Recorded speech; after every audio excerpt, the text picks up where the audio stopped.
Hey guys, tapos na si Inday Luna mag-carwash. So, uwi na tayo. May nakachikahan akong Pilipina, nag-ano din siya. Isa din siyang content creator. Ang galing niya. Nasa 56 na siya, pero my goodness, ang galing niya.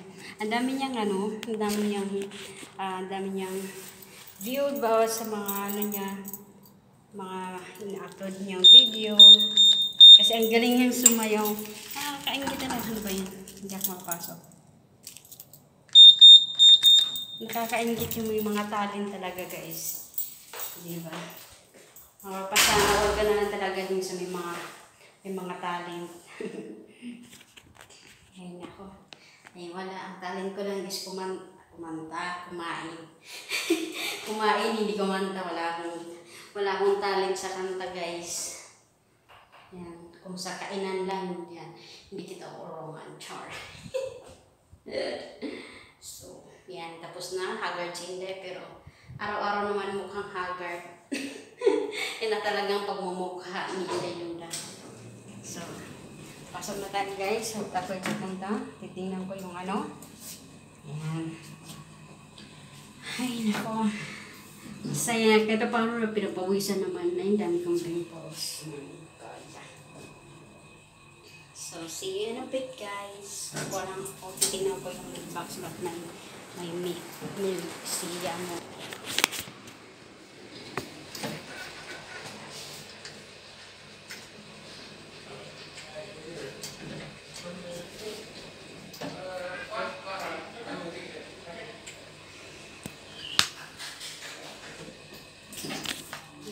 Niya eh.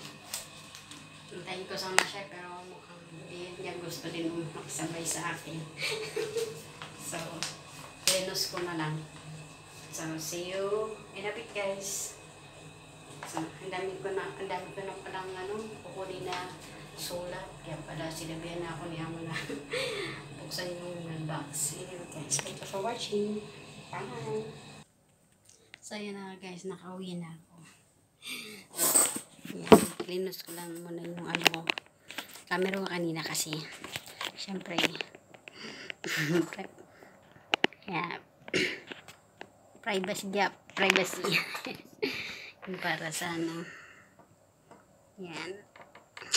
So, pahinga lang saglit tapos ako'y maglilinis na rin ng katawan, hindi na ako'y mamamalansya. So, yan, chika-chika muna tayo, guys, saglit. So, yun, nakakatuwa kanina. Siya, Pinay siya. Nagre-reels din siya. 50 plus na siya, ang galing niya. Ang galing ng mga inano niya. Ang galing ng content niya kasi mostly sayaw. Ang galing niya sumayaw kasi may talent talaga siyang sasayaw. Nakakatuwa yung kumbaga parang sa buhay pagiging content creator sa mga ganito, isa yung kumbaga nagkakaroon tayo ng libangan.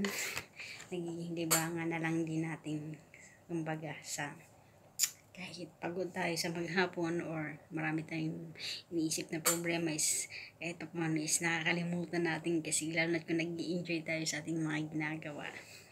So, nakakatuwa lang. Yan, parang hirap. Ang hirap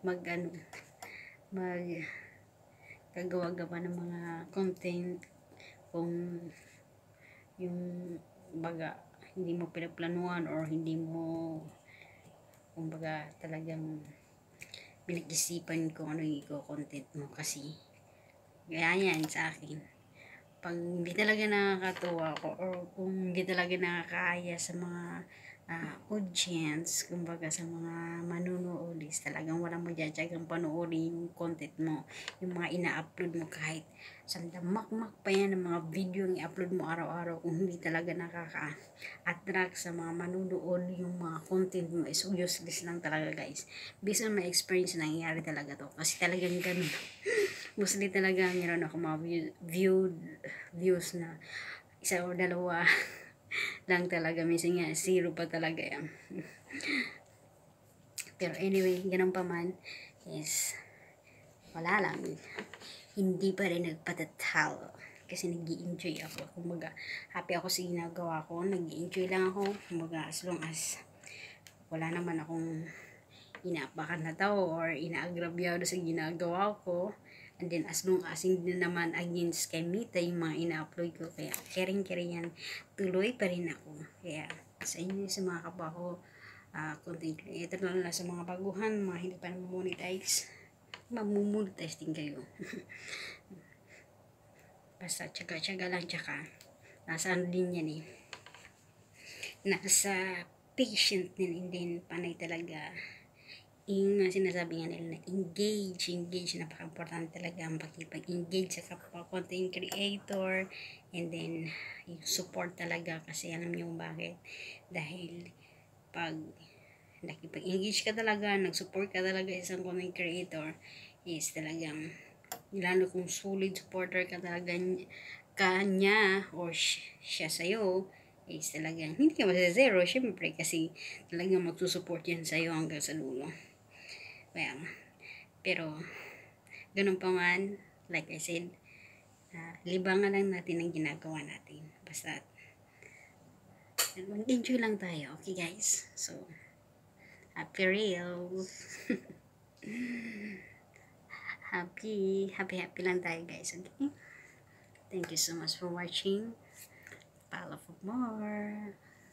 See you tomorrow. Sayonara. Bye-bye. Please follow kung di ka pa nakapag-follow, react, and comment, and then I will be appreciating kung i-share mo pa. Bye!